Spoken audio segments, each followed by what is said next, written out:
Limbayat police સ્ટેશનમાં વિસ્તારમાં રહેતી એક કિશોરીની માતાએ લિંબાયત પોસ્ટે ખાતે એક ફરિયાદ આપેલ છે કે પોતાની જે નાબાલિગ કિશોરી છે એને એની બાજુમાં રહેતા નૂરી શેખ, વસીમ શેખ અને ફરજાના આ ત્રણેય લોકોએ એને લલચાવી ફોસલાવી અને એક લસકાણામાં રહેતા શોએબ સાથે નિકાહ કરાવેલ છે.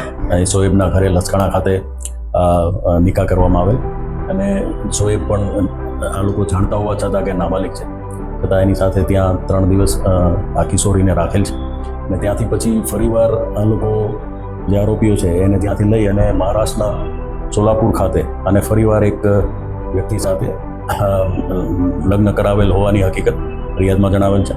હાલ પોલીસે આ સંબંધે વસીમ, નૂરી અને જે આ લગ્ન કરનાર છે શોએબ એની ધરપકડ કરેલ છે. આ બાબતે ફરજાના અને અન્ય જે એક ઇસમ છે જે સોલાપુરનો એની ધરપકડ કરવાની બાકી છે. પોલીસ હાલ વિશેષ તપાસ કરી રહી છે.